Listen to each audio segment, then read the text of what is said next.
Hey, thanks so much for listening to the Ridge Community Church podcast. My name is John. I'm one of the pastors on staff at the Ridge, and our vision is to bring the hope of Jesus into every home. So as a piece of that, our goal each week is to bring you something that's hopeful and helpful. So subscribe to this podcast to make sure you don't miss any hopeful and helpful conversations. Hey everyone, and thanks for listening to this episode of the Ridge Community Church podcast. If you find today's episode hopeful and helpful, then please follow or subscribe, and then rate and review so that more people can find the conversation. Quick programming note, in a few weeks, we're going to do a Q&A podcast with the lead pastor of the Ridge, Mark White. You can find a link to ask him a question, whether it's about faith, leadership, family, or anything, in our show notes. For today's episode, I'm really excited to share a conversation that I got to have with Tyler and Andrea Volkers. Tyler's one of the pastors on staff at the Ridge. Andrea serves in Ridge Kids, and they have 2 kids. The oldest is just entering middle school. In our conversation, they chat about how to make the challenging back-to-school transition more manageable. This is my conversation with Tyler and Andrea. Hi, Tyler and Andrea. Thanks for coming on the Ridge podcast. Hi, John. John, it is so good to be back. And obviously, you needed to upgrade me a little bit on my invite back because this is, you had to bring Andrea in, and this is her first time on the podcast. Any podcast. She is so excited right now. Perfect, Andrea. You can let us know all the great Tyler stories. I'm sure he's just so excited to have you share, and that will just be perfect. All right. Sounds good to me. Okay, so we're heading into August. Are you guys ready for summer to be over? I think I said out loud, I think it was around July 10th. I think I'm summered out right about now. But I mean, to be fair, we kind of had one of those weeks after we did a road trip and then 4th of July, and then both of our kids got sick, which is just crazy. Like between the 2 of them, we had 3 ear infections in like 8 days. And so you had, just a lot of things kind of going on, and you're like, okay, let's be done. But now we're hitting August, and we're celebrating their birthdays now. They both just turned a year. Brennan just turned 7 and Jalen just turned 11. And so that's been a lot of fun. We've been having kids come over for birthday parties and stuff. So it's been a lot of fun. What would you say? I feel like this is the time of year when I'm like kind of ready for a bit of normalcy. But then at the same time, like Tyler said, we've been so busy, and we've had like the last 2 weekends have been birthday parties. And this weekend it's a family birthday party. So it's like, we've had all these things we're doing that I'm like, well, I still want to do the relaxing, fun summer things with the kids. Like, I'm not ready to be done because I didn't finish the things that I want to do with them. So I'm kind of in between. Is there anything that you guys do to kind of like, I don't know, recenter or like create space to like say, oh, actually, we do need a little bit of time to just take a break and not go pedal to the metal the whole summer long? Throughout the summer, it's kind of hard to do that, but we've had a couple nights that we were just, we could go out and do something or do this, but we have been going nonstop. Like, let's just do something as a family together, or, it's when we relax in the middle of a week, and we'll let the kids stay up later to do some stuff together. When normally during the school year, we would be like, nope, this is bedtime. We got to get ready to go. Yeah. So kind of do it that way. I don't know. Yeah, I think to add to that too, for us, Saturdays are sacred. And so we just know, hey, even though things are going on, because John, you kind of know the season too, right now, for both of us at both our workplaces, August is starting to ramp up into the fall, and you're starting to make, fall preparations, which are pretty big. And the kids are obviously starting to transition to that too. And so it's easy to fill the calendar just up with anything and everything. And so one of the things that we just try to do as a family is, try to keep Saturday as sacred as possible, whether that's, visiting family or hanging out together as a family, or being with some friends. But if something has to go on the slot and count on Saturday, it better be really, really important and aligned with our values, which I think is what we're going to talk a little bit about as we kind of move forward. But taking that time together as a family for each day or each Saturday really helps reconnect and set the tone for what we want each fall. Yeah, I'm curious. How do you protect that day? Is that like you just have to have hard conversations and say no to things? Is that like talking to your kids and say, sorry, I know that there's this birthday party or this event that's happening, but because it's Saturday, we're not going to go to it? What does that look like? For a lot of us, I mean, a lot of times the phrase that I'll just say is I'm not available. I've even gone to the point of saying to some people, hey, I don't even have my phone near me.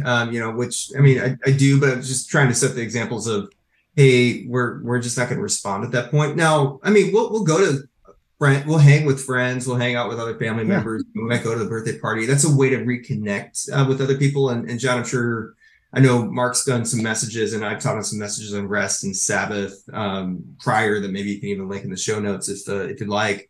But just really holding on to that to reconnect together as a family for us has just been huge. Knowing how busy the rest of the week is and the rest of the school year. And so I think that's one of the things that Andrea and I just decided early on in our marriage and family is just knowing how much, things come at us. We're going to be, if it's going to make it on our calendar, we're going to be very clear on why we're adding that to our calendar. We're not just going to say yes to everything because we'll spin out of control if we do. Well, and I think the difference too is it's not like we won't do things with other people on that day, but that's the day that we try to not do like housework and not do the yard work unless we absolutely have to. Like we try and get that done on Friday, or I'm Thursdays and Fridays. I try and get all of that done so that then we don't have to do that on Saturday. We can do that we can spend the day doing intentional things. I love that. I love that, being purposeful throughout the week so that you like create this time where you actually will be able to recharge so that you can better like go throughout the rest of the week. Also, Andrea, I do have to point out, you notice that expertise Tyler had right there? He's pointing to the show notes. That was great, Tyler. That was good. Now I got to do that. But I'm giving you more work, John. Just exactly. Yeah. Perfect. Thank you. Yeah. I can't read his notes either. Yeah. Okay. So Andrea, you mentioned that like there's like this almost this niceness of returning to to normalcy. Is there something about going back into the rhythms of the school year that's just like really nice and almost refreshing? Yeah, I think there's a couple things. One, I mean, I would say not including the first week. That's kind of that can be a hard week. Our kids, especially Brennan, kind of has a hard time with that change of routine. But then once he gets into it, then he's pretty solid. But I think that it's really helpful. For one, they are not with each other all the time. And so they're with their friends. And when we come back together, I almost feel like they appreciate each other a little bit more, not spending all day together. Yeah. Yeah. Which makes it kind of hard. But also just like the consistency of our schedules that we get going on. And personally, I think this was the year that our school year routine of doing Ridge groups on Wednesday nights was something that our whole family looked forward to. Like even so much so that when we ended this year, the last night, like our kids were crying that they didn't want to break and they were going to miss our group. They're like, why can't we get together throughout the whole summer? Like they were so sad. And so I think that's a really cool thing that we consistently did that recharged all of us in the middle of the week. Gosh, what a cool picture of what it can look like when you're, building those friendships that really have this lasting effect. You mentioned the first week can be challenging. What can you do? I'm sure there's lots of parents right now they have September, they have the end of August in their mindset. And like, wow, that week is coming. Is there anything that parents can do to make that go smoother? I think, John, when it comes to preparing for that first week of school, anything we can do to not make that like a switch, like a light switch as quick as possible, on and off. But preparing for the transition as much as you can beforehand is going to be super helpful. So a couple of things you can do. Start practicing the nighttime and bedtime routine at least a week or 2 weeks before, or at least start ramping towards that. I mean, it's the summer, you like later nights and you like hanging out, and sleep in a little bit. I mean, who doesn't like that? But to just flip that switch right away is going to be really, really hard. So start practicing what are those bedtime routines or nighttime or morning routines. One of the things that, with our school district that we have the privilege of doing is start preparing for, hey, who's going to be in your class or who's going to be your teacher. And that's an advantage we have just with the school district, and the fact that a lot of our kids, we've gotten to know our kids' friends' parents. And so usually the text chain happens, with the parents beforehand, like, hey, which class are they in or whatnot. But then you're able to start preparing your kids, at least, like, hey, here's who's going to be in your class. One of the things that we've gotten in the habit of over the last couple of years too, during this time of year, we don't know the teacher schedules or the class schedules or the things. So and so one of the things that, as a follower of Jesus, I'm doing, and we're doing right now too, is we're just starting to pray, like, hey, God, would you just align the right stuff? So let our kids be with the right teacher, and the right kids, right? I pray for life-giving friendships for them, and start praying for God to get involved, however that can work out and be. And so that way, we know that whatever happens and however they get ready for the school, that God's preparing for something to move. Because I think one of the things that we can look at as followers of Jesus as the school year begins, what a huge opportunity we have just to serve our kids, but also, the kids and their families in the school district as well. And so I think we have to think about that and approach it that way as we start heading to this time of year. So you brought up this idea of like getting your kids ready earlier by kind of like getting them into the practice of the routine. Is there any pushback that can come with that? Like, because how much conversation is involved with your kids in that process? Like, hey, this is why we're doing this. Or is it kind of like, no, you got to do it because I said so?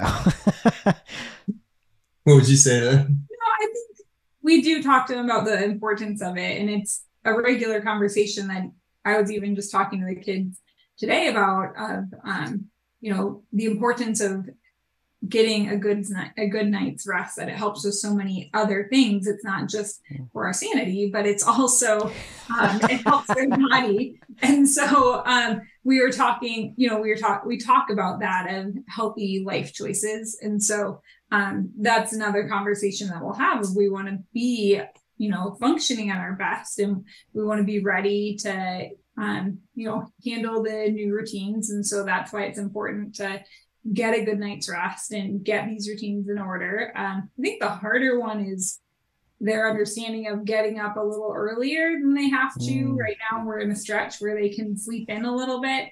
And it's, let's get up and practice that morning routine. And they're like, no, I'll do fine when school starts. I'm like, yeah, but we're still going to practice this. We need to get it right so we're ready to go. But still, I think just helping them to understand the importance of it, because even though they're kids, they can still grasp those concepts. Anything that, have you guys learned anything that helps with that, like morning, like, no, this is why you should do it? Is there anything that you can do to help either them understand or be more willing to practice? I think they understand, John, as we're talking about it. I mean, they know that, school's coming up. All our kids know that. And there's a variety of feelings and emotions that are going to start coming with that too. So what it will surface as we're practicing, it's not just so, hey, we can have this great, routine or whatnot, all of that's helpful. But now we're starting to also surface, hey, what emotions are they going to start having? What questions are going to start coming up and handing out. And so, some of the anxious thoughts or the worries or the fears. We have a child going into middle school for the first time this year. And so that's going to bring out a lot of different emotions. And so I think it can lead to some of those of like, hey, we want to help you just prepare the best for this, but then also get them to be able to open up and acknowledge, hey, these are something I'm wondering about, are they going to like me? How's this going to go? Am I going to remember my lock, and so many of those fears that we can start taking care of and just give them confidence beforehand will help. I love that. Instead of like reacting to the emotions as they happen, and almost, we all know this in the moment, even as adults, emotions are harder to deal with than if you can like prepare and think through ahead of time. So I'm curious, are there resources you guys look at? Are there questions? Do you talk with other people about what their kids are experiencing? How do you learn what to prepare for? You're walking through some things. Well, I think definitely reaching out to other parents that have gone through it or are going through it is very helpful to just get a feel for what they, what to expect. I also think like our school is doing starting tomorrow, Jalen's going to do a 2-day transition to middle school class. And so it wasn't a requirement, but we decided, no, this is important. We're going to sign her up for it. Take advantage of this resource that the school is doing, that she's going to go 2 days in the morning, and they're going to take them through where their locker is, where all the classrooms are in the school, and they're going to go through how to do their combination and a lot of those things that can be really nerve-wracking. They're going to do it with just a group of 6th graders. And so I think that's one thing that's really helpful that we're going to start doing with Jalen. And then we'll just continue to talk about that up until school starts. Yeah. Anything to that, Tyler? Yeah, when we one of the things I think probably you're hearing is we prioritize a lot of conversations, and so one of the things that has been helpful is just trying to be intentional about creating opportunities to have those conversations. So for us, 2 of those significant routines that we just value is our dinner time together and then our bedtime together. And then what are we going to do during those times? And so one of the things that Andrea and I just tried to start honing in on during the mealtime is even asking some questions of, hey, what did you learn today? Even in the summer. And then how did that make you feel? I'm always trying to kind of follow up with different questions that keep them talking so they can process and share a little bit more about what's going on. And then around bedtime too, we'll spend some time, whether it's reading a Bible story together or praying together as a family, like, hey, that's an opportunity to kind of show them how to pray and what to pray for. And then as we read, with one, it's reading some Bible stories together, and the other one, it's actually some YouVersion plans together. But then talking about, well, how does this build into our everyday faith life, which leads to more significant conversations, which, I mean, we do earlier bedtimes, but that allows for that longer conversations to help them process. So I think that helps prepare them at least to go through the day-by-day challenges. I want to come back to the faith thing in 1 second, but first, you mentioned these times like dinner time where you're asking questions. I know that parents have like told me before, or like asked before, like, hey, how do I get my kid or my student to not just say like good or fine or fun? How do you help your kid engage and share more? Now, frankly, maybe your kids just talk a ton, and so this is a non-starter, but I'm curious what your thoughts are on that. Yeah, we do have one child that talks a lot, and I'm like, your dinner is 3 times longer than everyone else because of how much you talk. So I mean that's one that is Tyler, I was that child, so I connect. Yeah. And so but I think just even in that question of how we first phrased it, I think it was 2 or 3 years ago, I read The Growth Mindset by, I think it was Carol Dweck. Maybe I missaid that. But the idea of, hey, we don't want to create a fixed mindset in our kids so they can always learn and always grow. And so even that phrase of, well, hey, what did you learn today? And even, if something didn't go the way they thought about it, like, hey, well, what did you learn from this? And you're just trying to process the learning. And so I don't normally ask them at dinner, or we don't, hey, how was your day? It's really trying to be intentional. Hey, well, what did you learn today? Or what happened here today? Or, and trying to, rather than doing yes, no questions, like just leave open-ended questions that can help them start processing. Even if I'm starting to wonder, hey, how's their friendships going? Just hey, tell me, who did you play with today? And what'd you guys do? And then how's that going? And so you're just trying to get more of the questions behind them. And then when they start talking, let them talk, because then they're going to share. And even if they say something that's kind of surprising, like just let them go. And so rather than, overreact or underreact or whatnot, you just kind of, oh, hey, tell me more. And then later we're like, hey, can you believe that,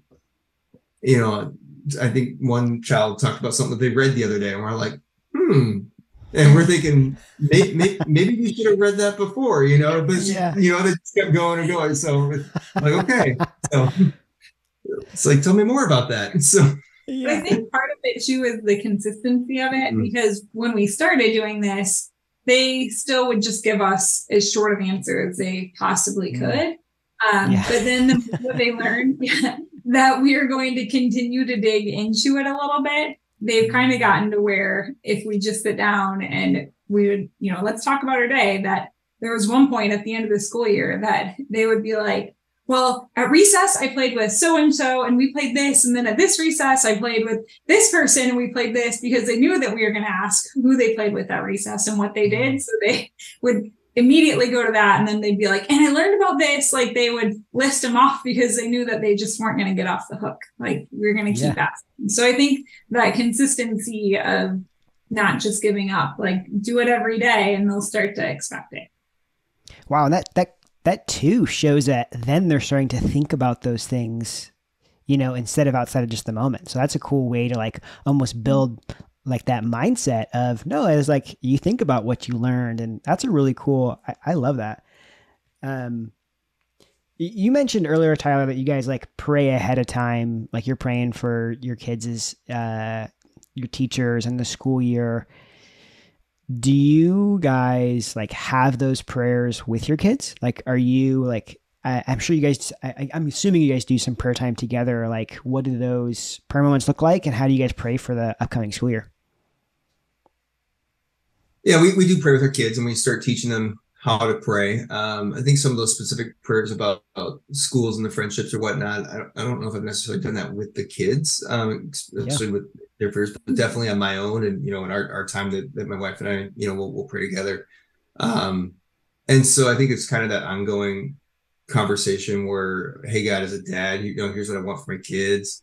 And so, but I think with our kids now that they're starting to grow and they're starting to mature a little bit, especially our daughter, to kind of key in a little bit more on those types of things. Like, hey, God is at you and behind everything, and allows this to happen, and allows you to be, with this teacher, which might not feel like, hey, I'm not saying this is or isn't, but if this teacher's kind of rough, well, maybe there's a reason why God allowed this to happen.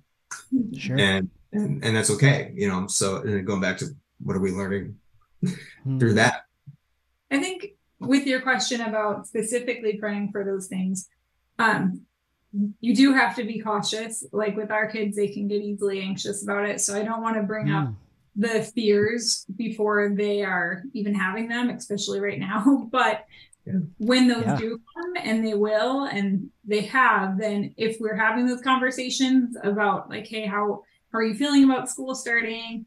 And they bring up those fears, that's then when I would take the time to pray with them about that. And so kind of model that, but only when it's starting to come that they're bringing it up. Then we would pray together. And Jalen, I've gotten to the point where if she's having something that she's worrying about, I'll say, well, do you want to pray for it with me, or do you want me to pray for it? And sometimes she will, or she'll want me to pray and her to pray, and kind of giving them that option to be a part of it. Yeah. And there's a couple layers I love to that. I love the, like, giving them the option, the like choice to include, but also so they know that prayer is just what we do when this happens. I also think that's a really nuanced point of like not wanting to like through prayer give them a fear, right? Like that's so interesting. I hadn't even thought about that. And I think that's a cool or a really helpful perspective to like wait until it's something that comes up on their own. Shifting gears a little bit, I'm curious.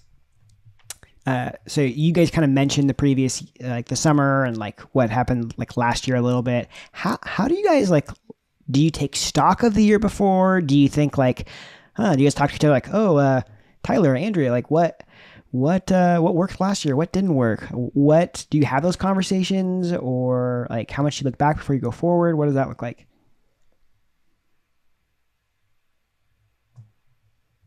We'll have some reflective times almost throughout the week, almost kind of as we go. I mean, I don't think we have a set time throughout the year where we say, hey, let's do this. I mean, can I say, there was one time I thought, hey, we're going to do this. And I'm like, hey, John, I know you and I've worked together, and you've seen, how I've led through, meetings and whatnot. And there's intentions and there's plans. And there's one time where I'm like, hey, let's take some time and let's reflect on this. And I wrote down some questions, and Andrea's like, you're not going to lead me through one of your one-on-ones. And I'm like, okay, so you're right.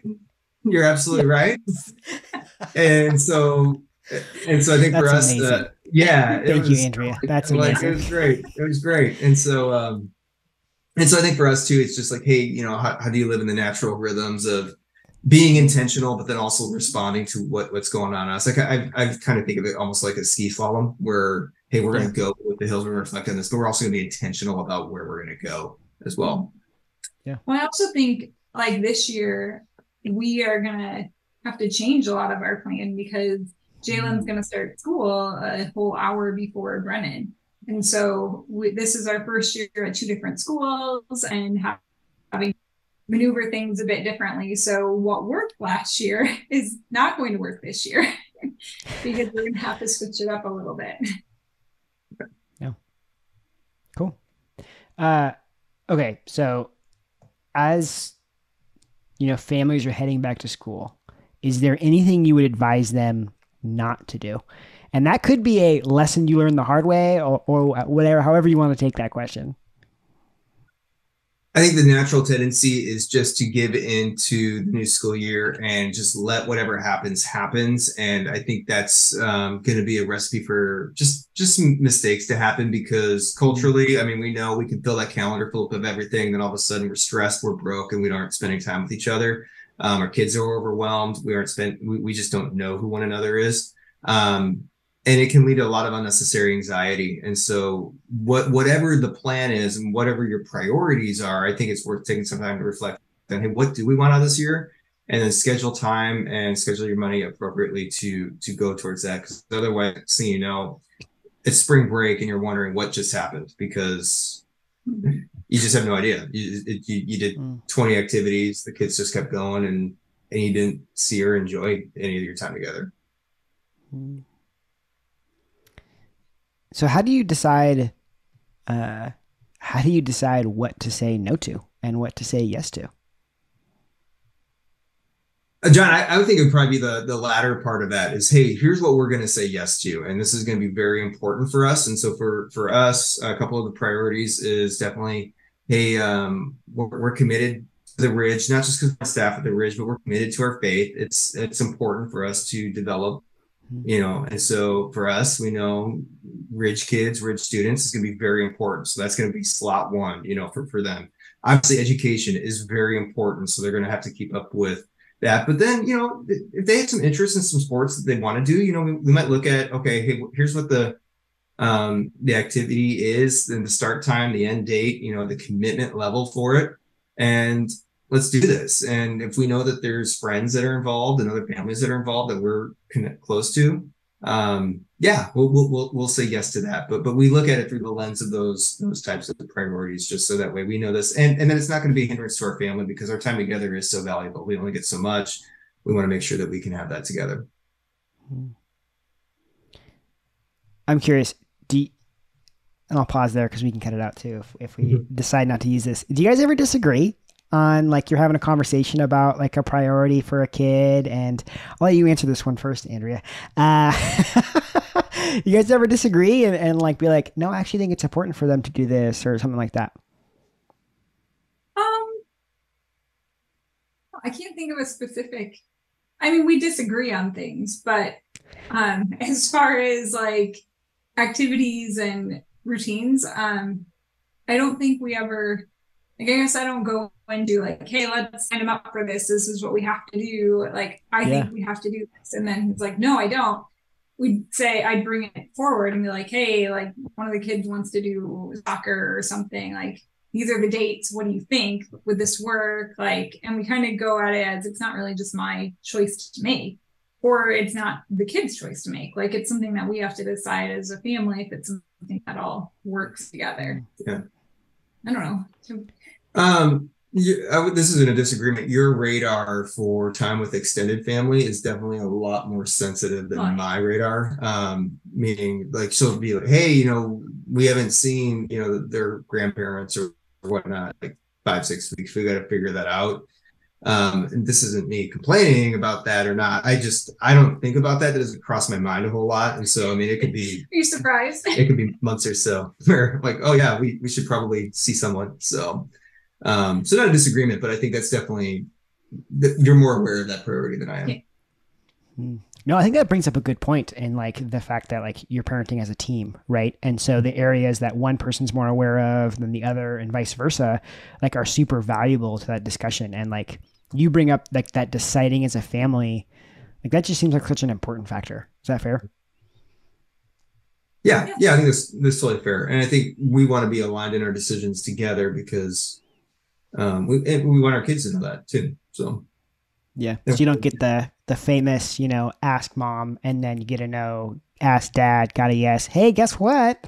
Yeah. Yeah. Okay, I guess final question for me. I know that the Ridge is offering a lot of resources as we come and head into the school year. Tyler, would you want to just share a little bit about what we're offering? I know you've already taken a look at it and know a little bit about the dynamic behind it. So would you just share on that for a little bit? Yeah, a few things that's happening right now is one of the things I appreciate about Ridge Kids and Ridge Students teams is they're really working to acknowledge the transition month where we don't want to flip the switch, but really take August to help kids transition and prepare for this upcoming school year. So a couple of things that is happening right now is our Ridge Kids are starting to move up to their next grade because kids need to develop trusting relationships and have a good time with their small group leaders and their friends, which my wife is an awesome small group leader in the Ridge Kids at K1 room. So she's ready to receive them there and send some others on. But so that's one thing that they're doing. They're also doing some really cool transition events. Like we're getting ready to help, Jalen transition to middle school there. But one new thing that I'm really excited about is because of our partnership with some national churches is we've been able to offer, it's called this Parent Summit Online, which is available for all parents instantly for free on our website right now. And one of the really reasons, John, why I'm really excited about this is there's about 5 or 6 sessions from Andy and Sandra Stanley who are walking through content from their book, Parenting Getting It Right, which, John, I know in our last podcast, I mentioned this one. Like, I feel like it's been the strongest resource I've read on this topic of parenting and raising kids that I think I've read ever. I think it's really that good, definitely this year.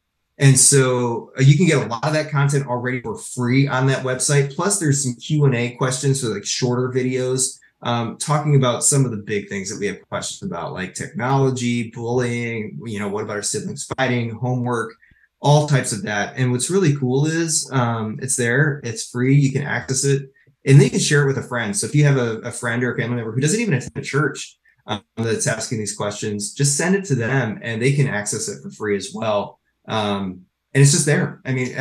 Due to licensing stuff, we have to. It's only available up until the start of the school year, but it's there right now, and we hope that it can serve the community in a really cool way.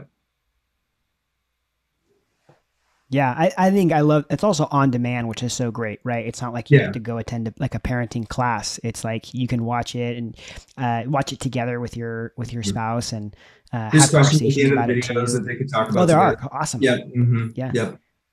Cool. Yeah. Well, Andrea, Tyler, thank you so much for sharing your wisdom and your experiences and what you guys have gone through and just everything related to transitions. And thank you so much for being on the podcast. Thanks for having us. John, it's always a fun time, man. So thanks for having us and inviting us to talk about it. Hope it's helpful. Well, that was my conversation with Tyler and Andrea. And I think I have 2 major takeaways. One, practice a transition as best you can before it happens so it doesn't seem like an overwhelming change. And 2, when you pray with your kids, try not to have the prayer be about something that could cause them anxiety unless they've already voiced that concern with you. You don't want your kids to be fearing because of prayer. You can find links to the Parent Summit in the show notes. And thanks for listening to this episode of the Ridge Podcast. Make sure to follow and subscribe so that you don't miss any hopeful and helpful conversations.